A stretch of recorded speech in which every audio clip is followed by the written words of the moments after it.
भाव से करते हैं तो इन सभी की स्थिति ऐसी हो जाती है।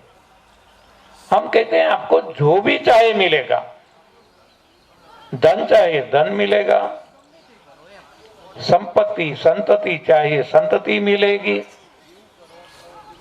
जो भी हमारी मनोकामना है ये प्रभु पूर्ण करेंगे। एक यात्रा है, एक ट्रेन हमारी है जिसमें यात्रा केवल हमें करना है। चलती है ट्रेन गाड़ी, हमें चलना भी नहीं है, हमें केवल बैठे रहना है। मान लो हमने यहाँ से हरिद्वार ऋषिकेश का टिकट खरीदा और ट्रेन में बैठ गए, तो हम हरिद्वार पहुंचेंगे ना।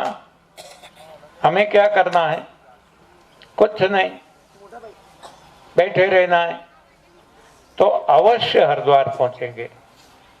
तो हमारी ये ट्रेन ऐसी है कि हमें बैठे रहना है, यहाँ तो टिकट भी नहीं लेनी है, केवल बैठे रहना है।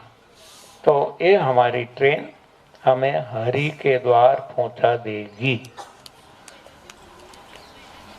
तो हर कोई बैठे भी नहीं रहते। हम देखते हैं ये ट्रेन में भी हर कोई हरिद्वार तक नहीं आते। यहाँ से बैठे, कोई अहमदाबाद से बैठे यहाँ उतर गए, कोई यहाँ से बैठते हैं आबू रोड उतर जाते हैं, कोई आगे कहीं उतर जाते हैं, हाँ दिल्ली उतर जाते हैं, मेरठ उतर जाते हैं, हाँ तो कोई उतर जाते हैं। तो यहाँ भी ऐसा होगा। किसी को डायबिटीज चला गया संतुष्ट, बीपी चला गया संतुष्ट, संतति नहीं थी, संतान नहीं होते थे, संतान मिल गए संतुष्ट। हाँ, आप जो भी चाहो मिल जाएगा, ये प्रॉमिस है भगवान के द्वारा दिया गया।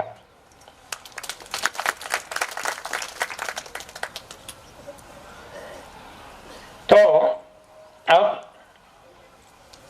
समय हमारे पास कम है, क्योंकि आज ही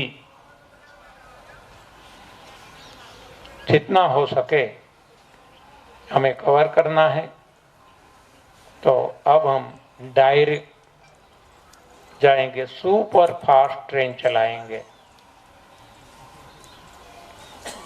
हाँ, अब तक हमारी लोकल थी, क्योंकि हमें था कि हमारे पास 3 दिन का समय है, लेकिन अब पता चला कि 1 ही दिन का समय है। हाँ, ज्यादा भागना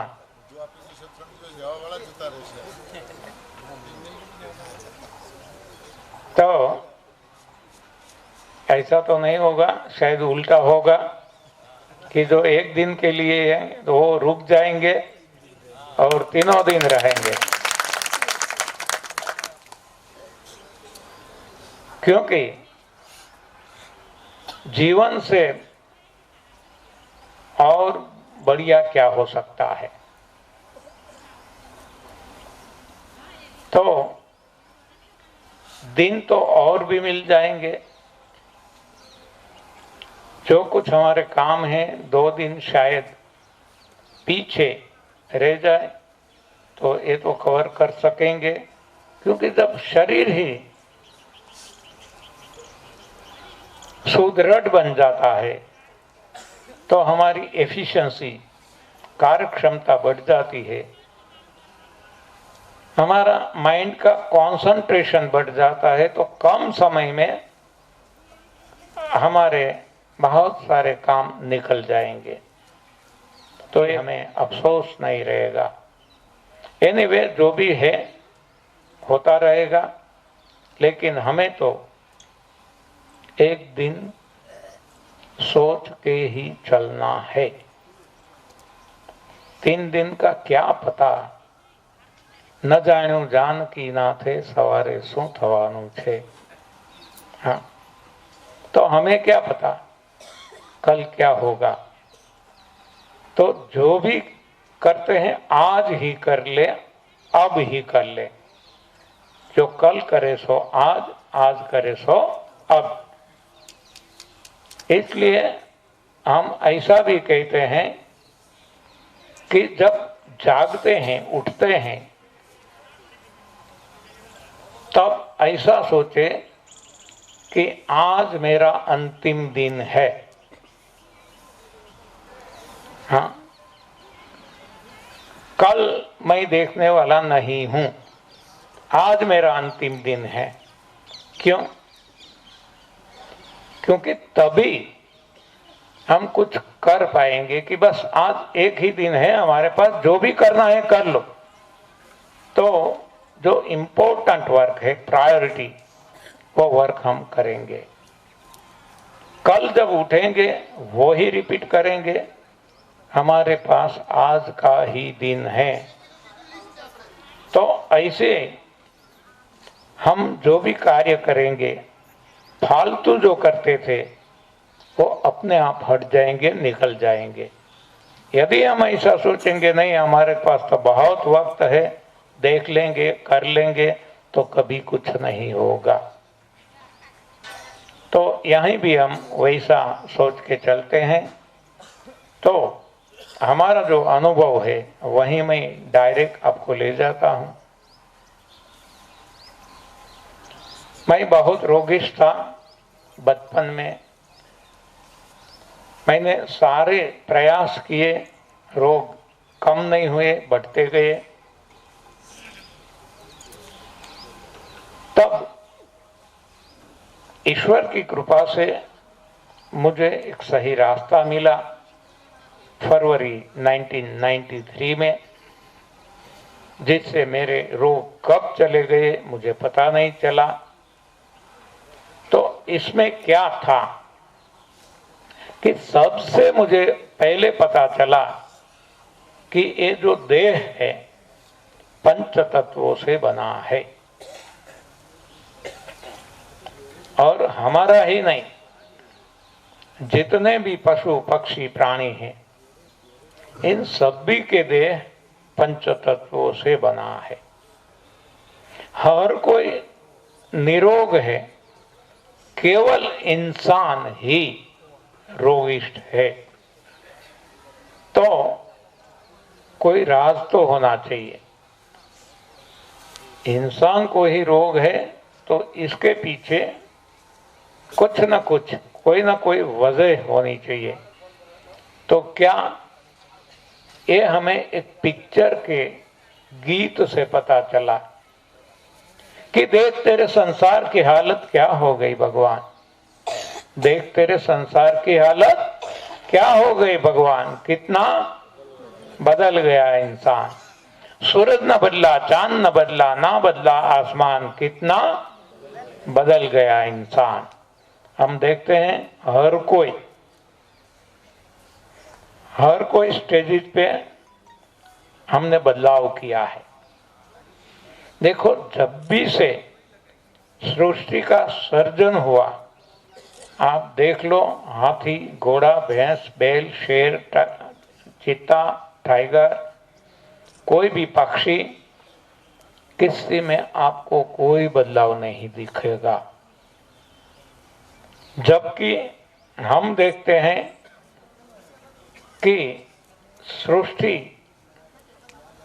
जब से बनी तब हम भी और प्राणी की तरह बिना वस्त्र नंगे रहते थे।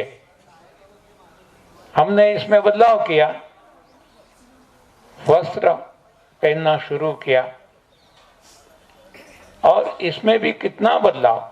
आप देखो, केवल 100 साल पहले देखो और आज देखो।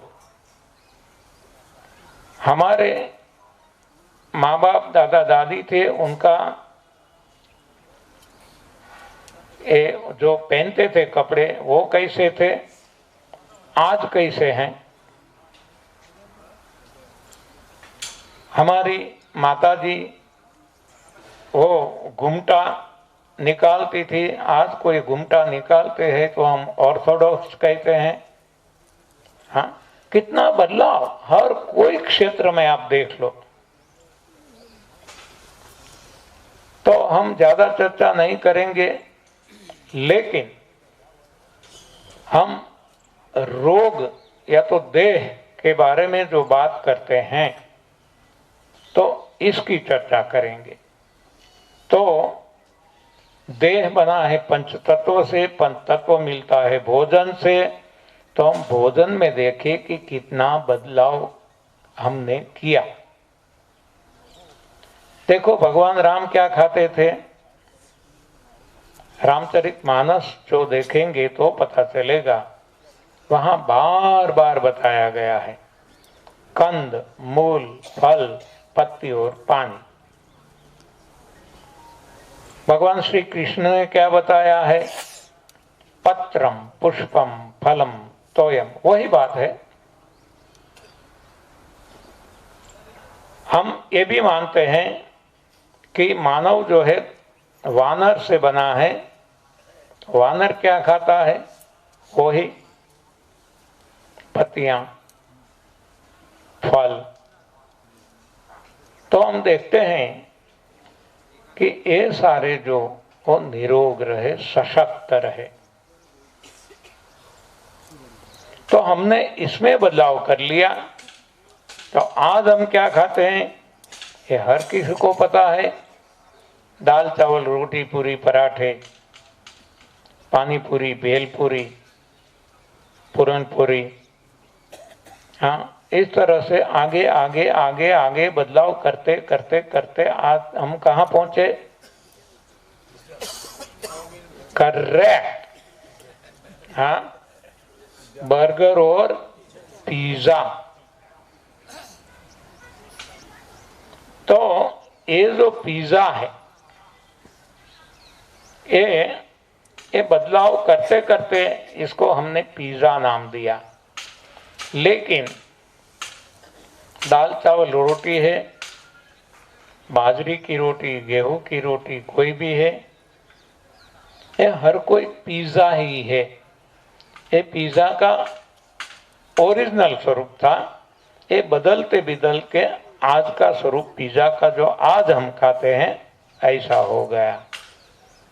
तो अब हम कहते हैं जितने भी रोग है ये भोजन के बदलाव से, क्योंकि भोजन से देह बना है। किसी ने भोजन में बदलाव नहीं किया तो वो निरोग है। हमने भोजन में बदलाव किया तो रोग आए। तो आज हम कह सकते हैं कि जो पिज्जा है वो ही रोगों का वीजा है। हाँ, सो सिंपल। और पिज्जा यानी आज जो खाते हैं पिज्जा वो नहीं, जो भी भोजन हम करते हैं तो ये सारे पिज्जा है। और पिज्जा ही रोगों का वीजा है। और आजकल पिज्जा खाना लोगों को इतना मजा आता है, और खास करके युवा पीढ़ी को। हाँ, पिज्जा खाने में मजा आता है। तो हम कहते हैं पिज्जा की मजा और मौत की सजा। तो अब हमें देखना है तो क्या खाना। जो भी हम खाते हैं यदि गलत है तो सही क्या है? तो सही तो हमने पहले देख लिया। जो भगवान राम ने खाया, हनुमान जी ने खाया, ऋषि मुनियों ने खाया, तपस्वियों ने खाया, बंदर ने खाया, ये सही भोजन है। और आज जो इंसान सारी दुनिया में कहीं भी खाता है वो गलत भोजन है। तो अब हम भोजन पे कंसंट्रेट करेंगे। तो जो कुछ हम खाते हैं इसको दो में हम बांट सकते हैं। भोजन को दो में बांट दिया जाए तो एक है वनस्पति जन्य आहार और दूसरा है पशुजन्य आहार। तो देखते हैं पशुजन्य आहार में भी दो भाग फिर से पढ़ेंगे। तो इसमें एक है दूध, दूध से बनी चीजें, डेयरी प्रोडक्ट। मेहसाणा में डेयरी है ना, तो दूध और दूध से बनी चीजें एक, और दूसरा पार्ट है वो है एनिमल प्रोडक्ट में। हाँ, एनिमल, ये दूध भी एनिमल प्रोडक्ट है, और दूसरी एनिमल प्रोडक्ट है वो है मांस, मच्छी, अंडे। तो ये सारी दुनिया खा रही है, तो ये देखते हैं कि ये सही है या गलत है। दूसरा जो हम खाते हैं इसमें वनस्पति जन्य आहार है, तो वनस्पति जन्य में भी दो पार्ट लगा सकते हैं। एक है अनाज, दालें, ग्रेन्स एंड सीरियल्स, अनाज और दालें, अनाज ने कठोर। दूसरा है बाकी जो बचा। इसमें भी ज्यादा डिवीजन करेंगे तो एक पशुओं का आहार है तृण, यानी कि घास, ग्रास।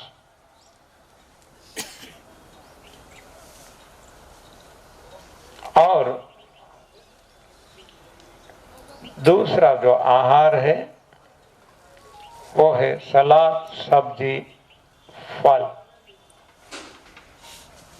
तो अब हम देखते हैं कि आज जो हम खा रहे हैं कितना सही है, कितना गलत है।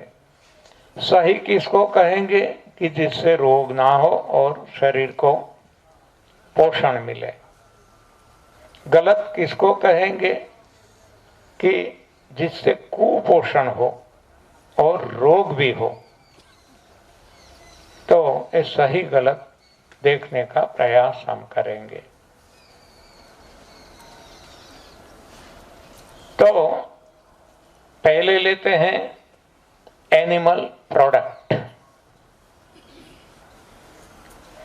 इसमें है मांस, मच्छी, अंडे, जो आज सारी दुनिया में प्रचुर मात्रा में खाया जाता है। इससे हमें कोई विरोध नहीं है, खराब है, ये हिंसक है। फिर भी ये हिंसा अहिंसा को भी छोड़कर हम देखें हमारे शरीर के लिए, तो मांस जो है वो आहार है, मांसाहार हम कहते हैं ना, है। लेकिन किसके लिए है? मांसाहारी प्राणी के लिए। मांसाहारी प्राणी कौन है? शेर, चीता, टाइगर, ऐसे प्राणी।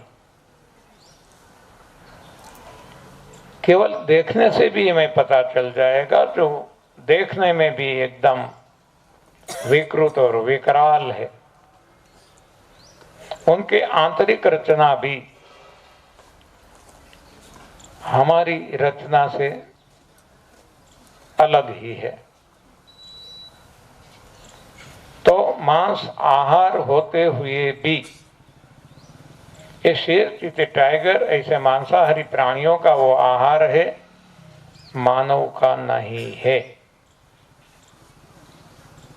फिर भी यदि मानव मांसाहार करता है तो मानव का शरीर ऐसे भोजन को पचा नहीं सकता।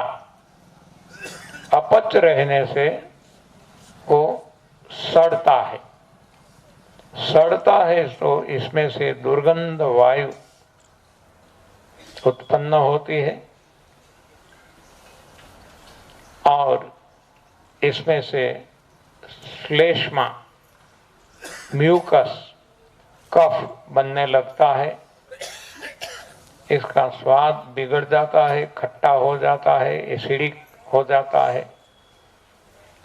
तो जो भी भोजन शरीर में पड़ा रहता है तो इसमें से वात, पित्त और कफ बनने लगते हैं। तो वात, पित्त और कफ में ही सारे रोग समाविष्ट है। चाहे सर्दी जुकाम हो, बुखार हो, या तो वहां से लेकर कैंसर तक के कोई भी रोग हो, कोई भी, तो या तो वात से है, या तो पित्त से है, या तो कफ से है, या तो वात और पित्त से है, वात और कफ से है, या तीनों मिलके हैं। ये तीन में हर कोई रोग आ जाते हैं। और ये तीन होते हैं गलत आहार से। गलत आहार में एक गलत आहार हमने देखा मांसाहार है। तो जिसको स्वस्थ रहना है, निरोग रहना है, ऐसे इंसान को मांसाहार नहीं करना चाहिए। करे ना करे अपनी मर्जी, जो भी करेंगे उसका फल तो भुगतना ही पड़ेगा। लेकिन तार्किक दृष्टि से भी हम सोचे तो मांसाहार वो मानव के लिए नहीं है, आहार अवश्य है, लेकिन कुछ ऐसे प्राणियों के लिए भगवान ने उनकी शरीर की रचना ऐसी बनाई, उनके शरीर में मांसाहार पच जाता है, जबकि हमारा शरीर, इसकी केमिकल फैक्ट्री भगवान ने ऐसी बनाई जिसमें मांसाहार पचता नहीं है। तो इस हिसाब से हमें रोग होते हैं।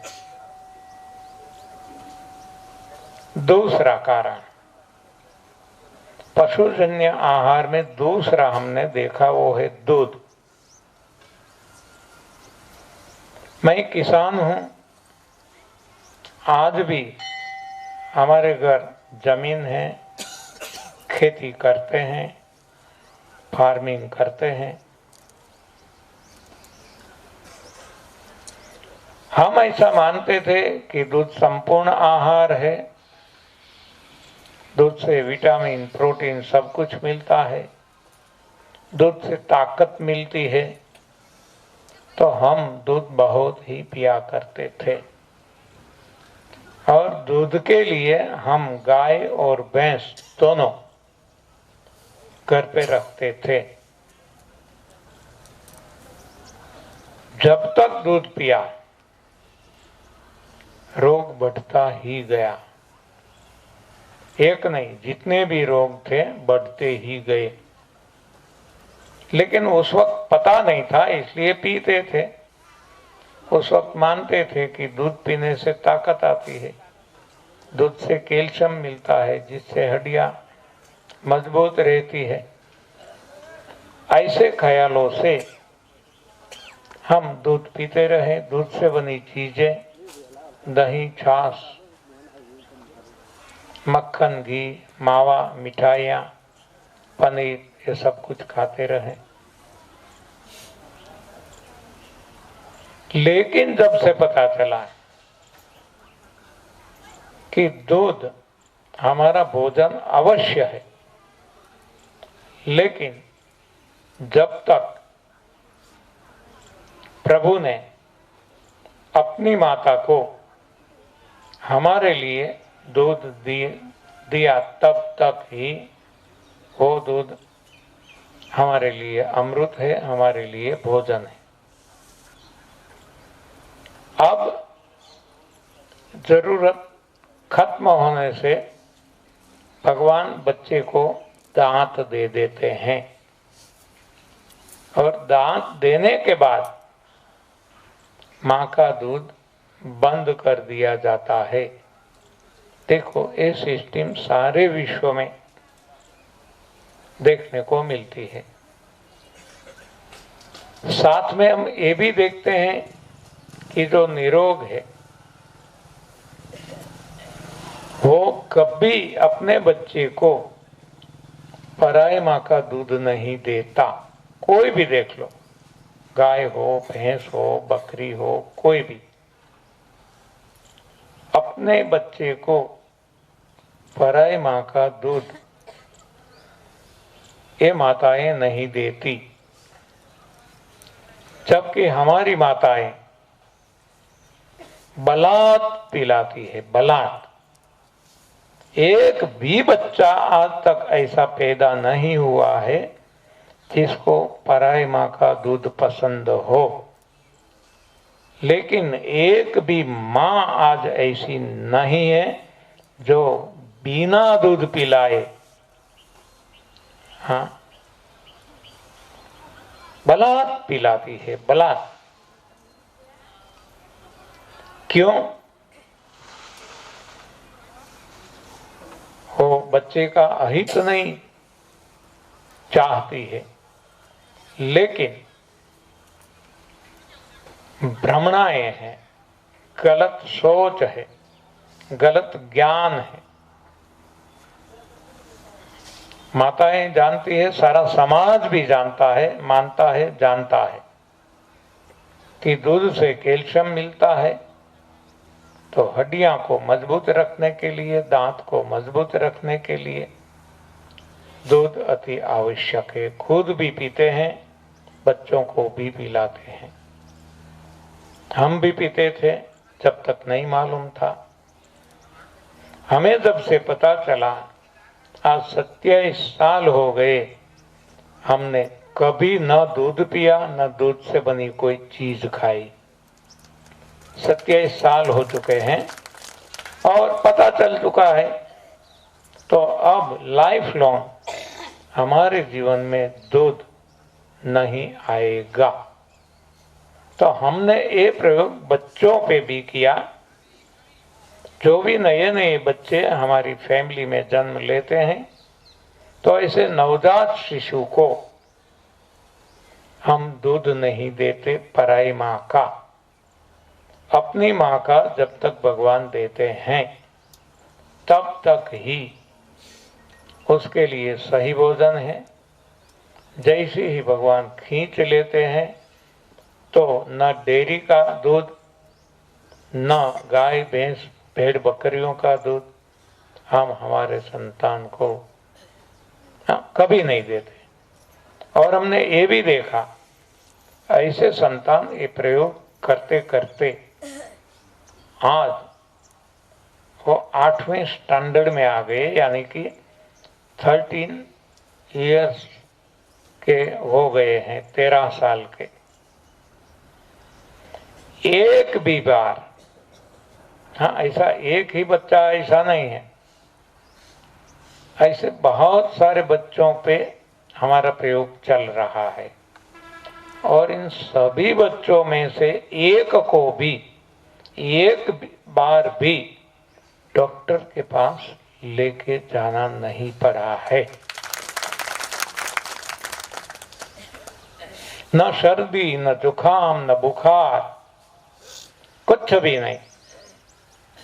जबकि हम देखते हैं कि और सारे बच्चे बार बार इसको सर्दी, जुकाम, खांसी, बुखार, उल्टी, दस्त होता ही रहता है, होता ही रहता है।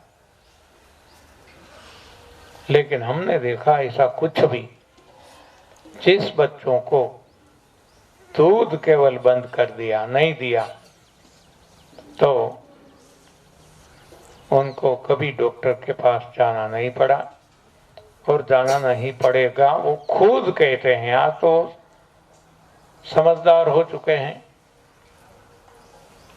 तो केवल दूध इतना नुकसान करता है, इतना नुकसान करता है कि हमने कभी सोचा ही नहीं।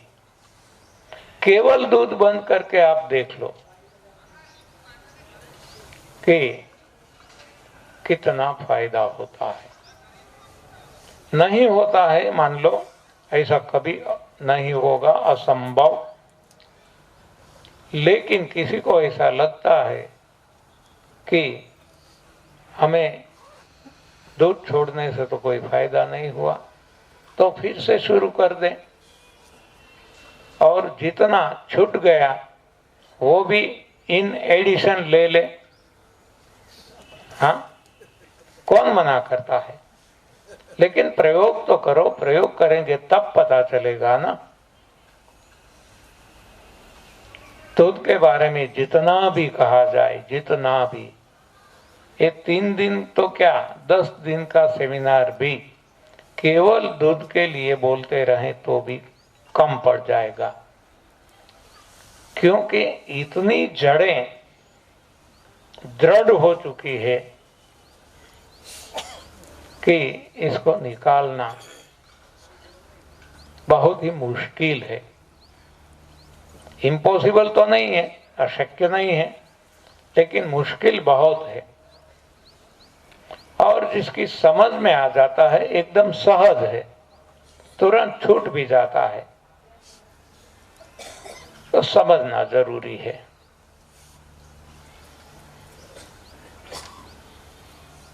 दूध हम कैल्शियम के हिसाब से पीते हैं। जैसे हम दूध की बातें करते हैं, किसी को पूछते हैं कि भाई दूध आप क्यों पी रहे हैं, तो कि कैल्शियम मिलता है। हम कहते हैं कैल्शियम आपने देखा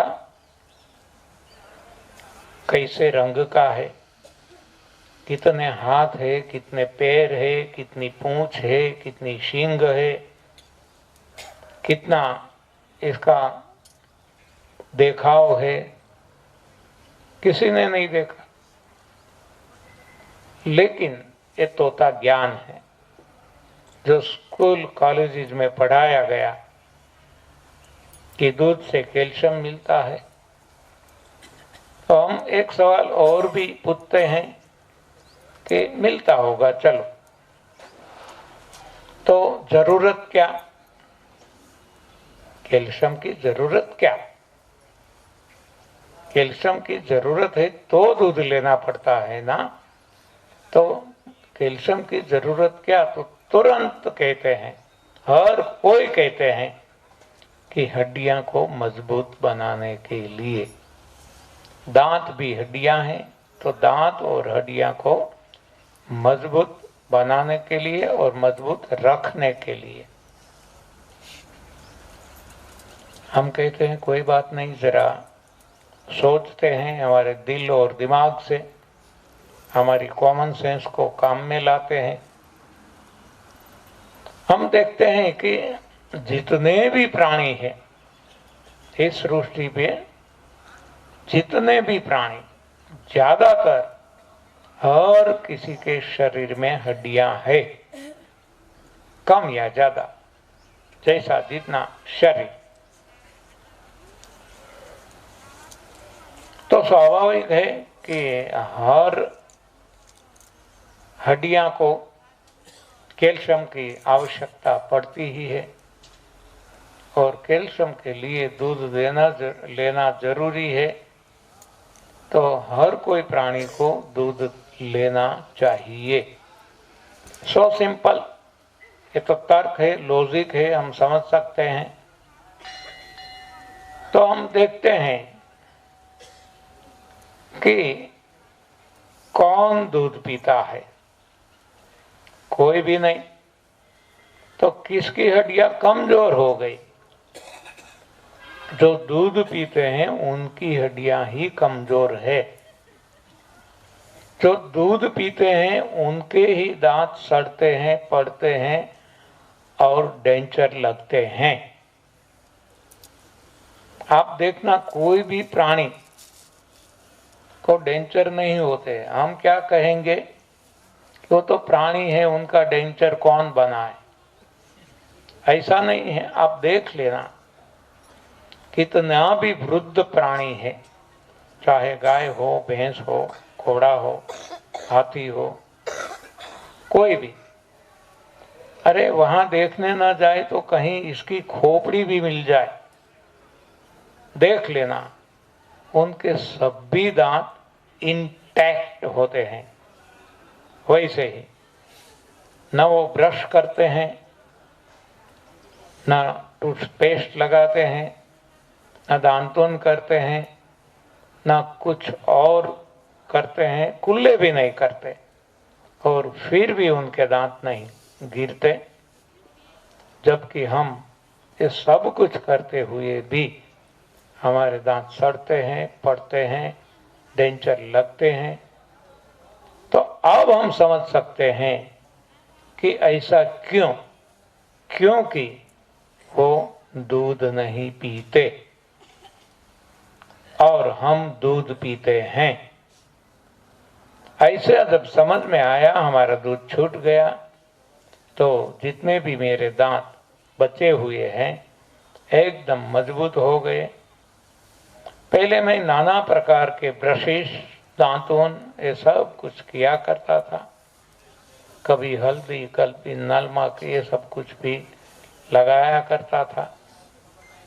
आज 27 साल हो गए, न कोई दांतुन, न कोई पेस्ट, न कोई हल्दी, न कोई सॉल्ट, नथिंग डूइंग। अरे वहां तक कि कुल्ला भी नहीं करता, याद भी नहीं आता। अब तो ऐसी हैबिट हो चुकी है, और फिर भी मुंह इतना स्वच्छ और अच्छा रहता है। हाँ, ये जब खुद करेंगे तब पता चलेगा। दांत जितने भी है एकदम मजबूत है। गन्ना भी मैं खा सकता हूं इस उम्र में भी। तो ये दूध छोड़ देने का प्रभाव और प्रताप है। जिसने दूध छोड़ा, रोगों में भी फायदा हो चुका, दांतों और हड्डियां में भी। हड्डियां इतनी लचीली बन जाती है। दूध एसिडिक स्वभाव का है, जिससे हड्डियां हमारी एकदम स्टीफ हो जाती है। तो थोड़ी सी भी चोट लग जाए तुरंत ब्रेक हो जाती है, टूट जाती है, मल्टी फ्रैक्चर हो जाते हैं।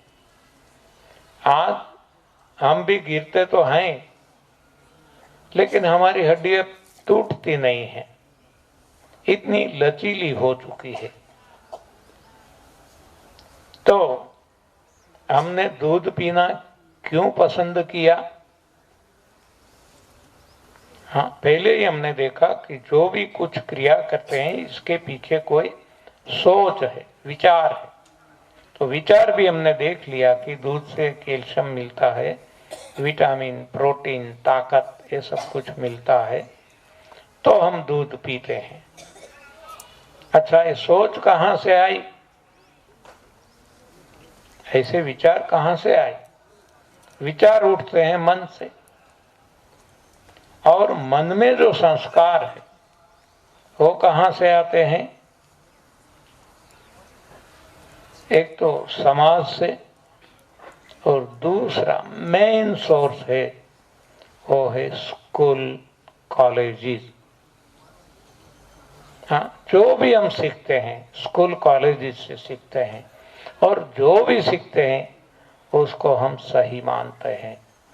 तो स्कूल कॉलेजों में हमें पढ़ाया गया है, सभी को पढ़ाया गया है, दूध संपूर्ण आहार है, दूध से कैल्शियम मिलता है, दूध से किलो कैलोरीज यानी कि ताकत मिलती है, ये हर किसी को पढ़ाया गया है। तो अब हम देखते हैं कि गाय हो या भैंस हो या हाथनी हो, हाथी हो, बैल हो, हमसे कितना गुना ज्यादा उनका वजन है, तो प्रोपोर्शनेटली उतना दूध उनको भी चाहिए। मान लो मेरा हड्डियों का वजन है 40 kg, हड्डियों का कुल मिला के 60 kg, और हड्डियों का 40 kg। तो मेरा हड्डियों का वजन 40 kg है और एक प्राणी कोई भी ले लो जिसका वजन 400 kg है, 10 times more। तो मुझे कहा जाता है कि मुझे हर दिन 1 लीटर दूध अवश्य पीना है। ज़्यादा पीते हैं तो अच्छा है, लेकिन 1 लीटर दूध तो पीना ही है। तो ये 400 kg वाले जो प्राणी है उसको कितना दूध चाहिए? हाँ, सो सिंपल एरिथमेटिक कैलकुलेशन है, 10 times मोर, यानी कि 10 लीटर चाहिए। 10 लीटर वो नहीं लेगा तो इसकी हड्डियां कमजोर बन जाएगी, इसके दांत सड़ जाएंगे, गिर जाएंगे। लेकिन उल्टा है, जो दूध पीता है उसकी हड्डियां कमजोर है, उनके दांत सड़ते हैं, पड़ते हैं। जबकि जो दूध नहीं लेते उनको ऐसी कोई शिकायतें नहीं है। अब देखते हैं गाय भैंस जो जिसका दूध हम खींच लेते हैं। आज तक तो हाथ से खींचते थे, अब मशीन लगा के खींच लेते हैं। तो कम से कम 10 लीटर सुबह, 10 लीटर रात, 20 लीटर डेली खींचते हैं। 10 लीटर उनको पिलाते नहीं हैं, तो डेली की डेफिशिएंसी हो गई 30 लीटर्स अ डे, डेली। हाँ, तो उनका तो क्या हाल होना चाहिए? उनकी हड्डियां तो कुछ ही समय में टोटली कमजोर हो जानी चाहिए, ऑस्टियोपोरोसिस उनको होना चाहिए। लेकिन हम देखते हैं कि नहीं होता। तब हम कहते कि जो भी हमें पढ़ाया गया वो गलत पढ़ाया गया है। हाँ, दूध के बारे में अभी लेते हैं। दूध के बारे में हमें जो भी पढ़ाया गया झूठ पढ़ाया गया है। स्कूल कॉलेजेस में, और स्कूल कॉलेजेस में भी वो कहाँ से आया? कोई साइंटिस्ट ने बताया, कोई वैज्ञानिक ने बताया। तो हम कहते हैं कि मैन मेड साइंस, मानव सर्जित विज्ञान, ये सदंतर गलत है, टोटली फेल्स। हाँ, एक के बाद एक हम देखेंगे। तो इस विज्ञान ने जो नुकसान पहुंचाया, इतना नुकसान किसी ने नहीं पहुंचाया, किसी ने नहीं। इसलिए हम कहते हैं कि विज्ञान को छोड़ो और भगवान की शरण पकड़ो। भगवान सभी का भला करता है, विज्ञान सभी का विनाश करता है। देखेंगे तो दूध के बारे में, ताकत की बात करें कि किलो कैलोरी मिलती है, दूध खाने से ताकत मिलती है, इसलिए हम दूध भी खाते हैं, घी भी, मक्खन घी खाते हैं।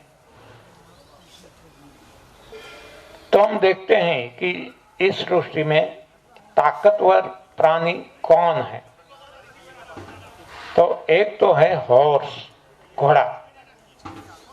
तो हम हॉर्स पावर में मशीन की ताकत का मेजरमेंट करते हैं, इतने हॉर्स पावर का ये मशीन है। और हॉर्स से भी ज्यादा ताकतवर वो है हाथी। बंदर भी ताकतवर है। ज्यादातर प्राणी हम लेंगे, गाय, भैंस, बैल, हर कोई ताकतवर है। ताकत के लिए यदि दूध की आवश्यकता है तो ये तो कोई दूध पीते नहीं है। और बहुत सारे प्राणियों से तो दूध निकाला जाता है और फिर भी उनकी ताकत कम नहीं होती, जबकि हम इतना दूध खाते हैं फिर भी हमारी ताकत कितनी है हम अच्छी तरह से जानते हैं। तो ये भी गलत है कि दूध से ताकत मिलती है।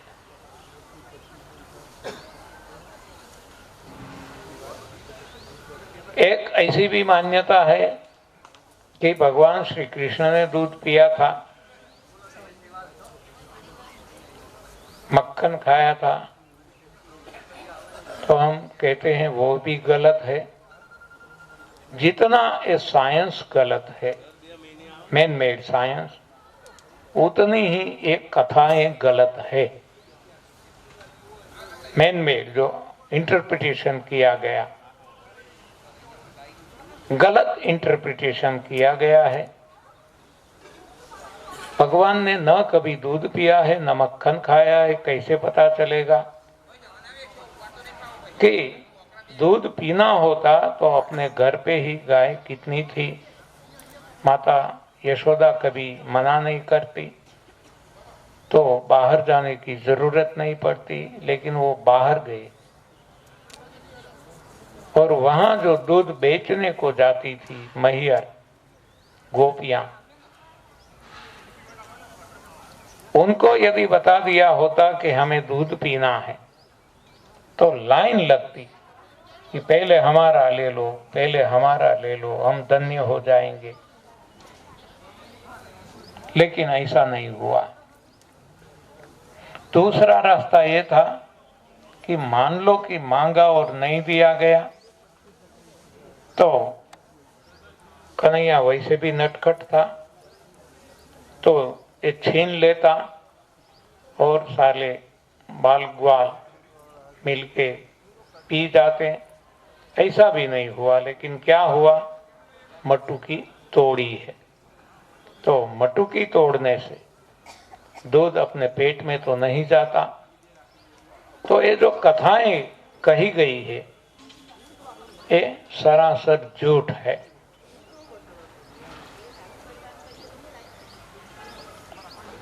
बहुत और तरीके से हम देख सकते हैं, लेकिन मुझे लगता है इतना यहाँ काफी है दूध के बारे में।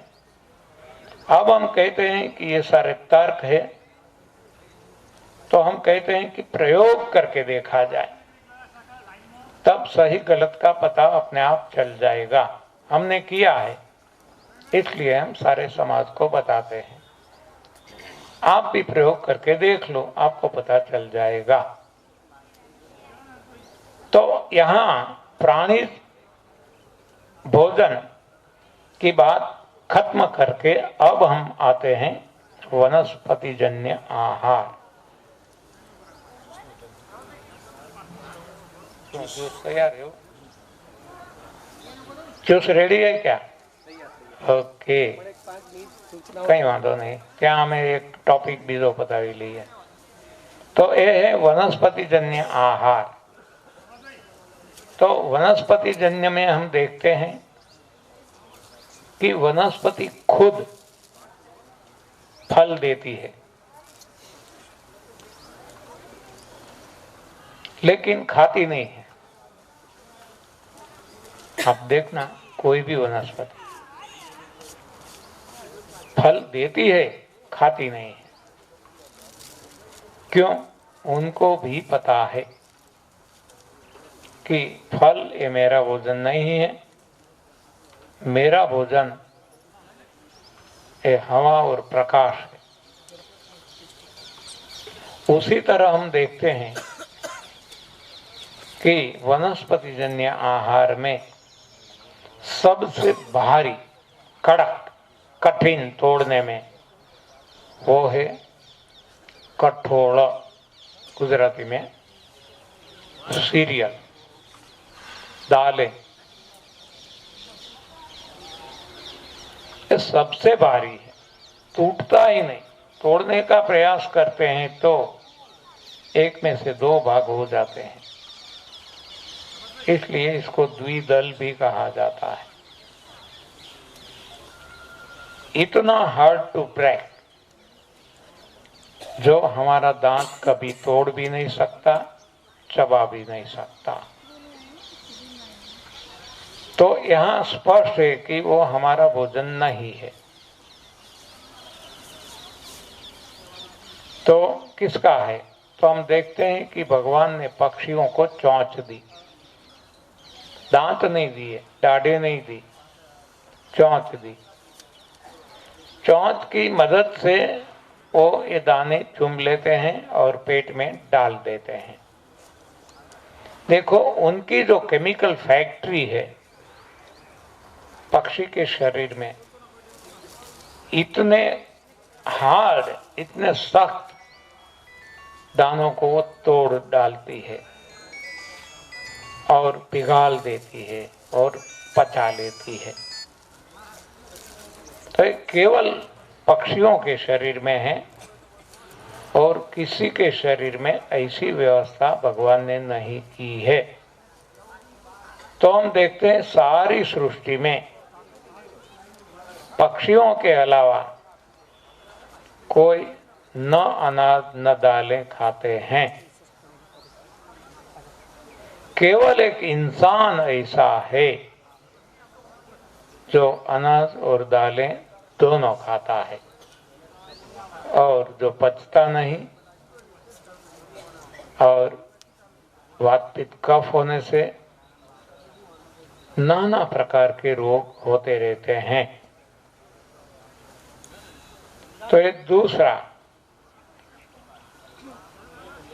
हो गया। वनस्पति के लिए हमने देखा, पक्षियों के लिए देखा। अब देखते हैं गाय, भैंस, हाथी, घोड़ा, बैल, ऐसे प्राणी जो तृण आहारी है। तृण का अर्थ है घास। ये घास खाने वाले हैं, केवल घास खाते हैं। तो इसमें से जो भी उनको चाहिए, ताकत, विटामिन, प्रोटीन, कैल्शियम, सब कुछ इसमें से मिल जाता है। वैरायटी भी नहीं, जो भी घास मिल गया खा लेते हैं। रेडी? ओके। तो ये सारे वनस्पति जन्य आहार, यहाँ हम देखते हैं कि यहाँ भी डिवीजन है। पक्षियों के लिए अनाज दालें, पशुओं के लिए घास। तो उसी तरह मानव के लिए भी कोई खास प्रकार का भोजन अवश्य है, और वो भोजन है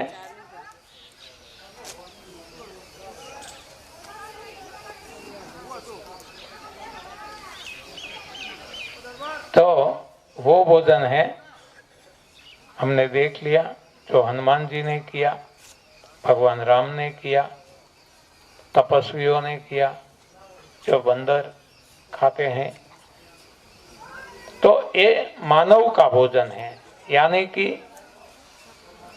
कहीं कंदमूल, फल, पत्ती कहा गया है, कहीं पत्रम पुष्पम तोयम कहा गया है, और आज की भाषा में कहें तो वो है सलाद, सब्जी और फल।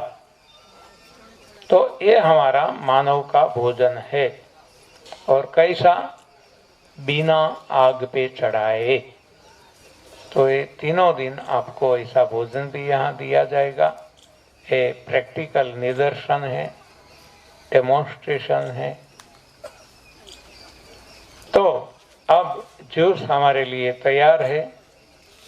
माइक में देता हूँ नरहरि भाई पेंड्या जी को, जो सूचना मिले उस तरह हम आगे बढ़ेंगे। धन्यवाद, आभार, प्रणाम।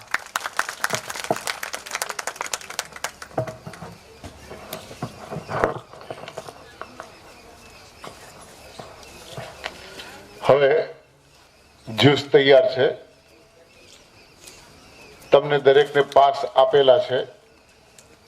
જ્યુસનો પાસ એમાંથી અલગ પાડી અને જ્યુસનો પાસ હાથમાં લઈને જશો એટલે તમને જ્યુસ મળશે.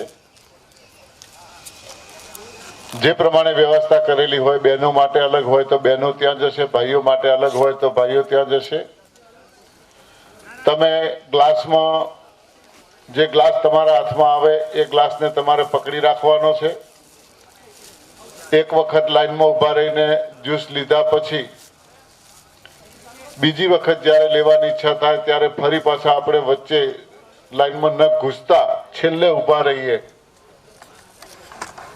જ્યુસ પીવાની કોઈ મનાઈ નથી. મેક્સિમમ જેટલો પીવો હોય એટલી છૂટ છે. પણ વચમાં જો ઘૂસ કરશું તો પેલો છેલ્લા વાળો રહી જશે.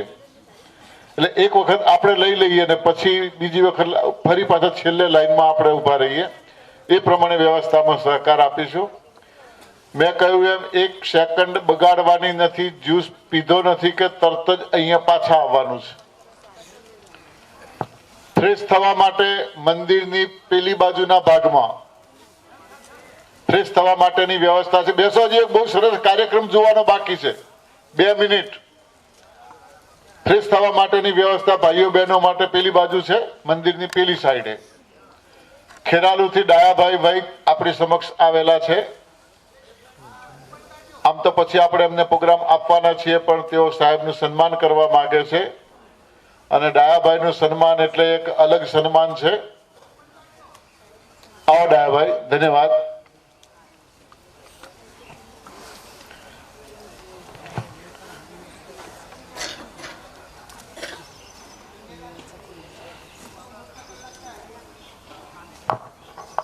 પૂજ્ય સાહેબ એટલે આપણા આ વિસ્તારના જ નહીં, ભારતભરના જ નહીં, વિશ્વના એક મહાન ઋષિ છે. આપણા સદભાગ્ય કે આપણી સમક્ષ એમની અમૃતવાણીનો લાભ મળે છે. એમણે જે હાડકા અસ્થિ વિશે વાત કરી, નાવ આઈ એમ 77, even though my all skeletons structures कैसे रहते हैं इस नई भोजन प्रथा अपनाने से वो आपको सबका अभिवादन करते हुए मैं बताता हूँ. यदि जो ये नई भोजन प्रथा हम सब ने नहीं अपनाई तो हमारा शीर्षासन हो जाएगा.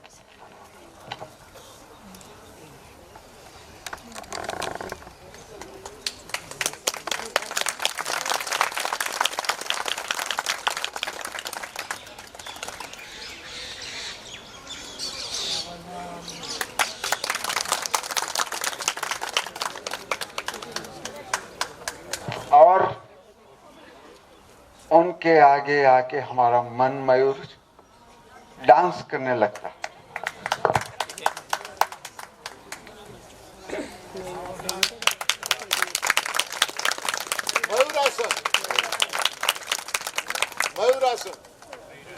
और ये बहनें क्या सोचेंगी, मयूर तो नर है, हमारे लिए क्या तो मयूरी आसन जिसके पीछे टुमके.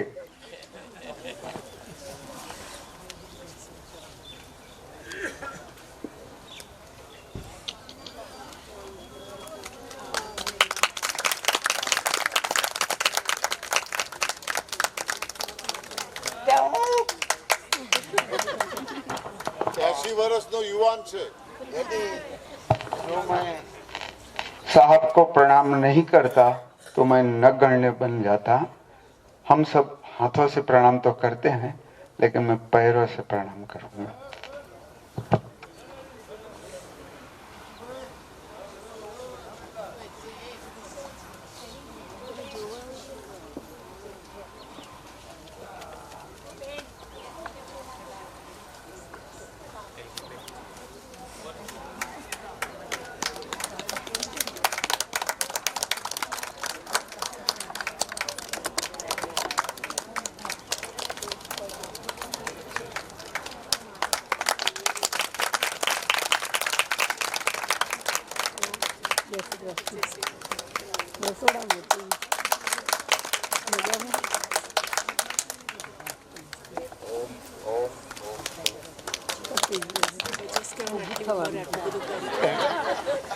हाँ धन्यवाद आइए આપણે તરત જ પાછા બરોબર इसको आग पे नहीं चढ़ाना है,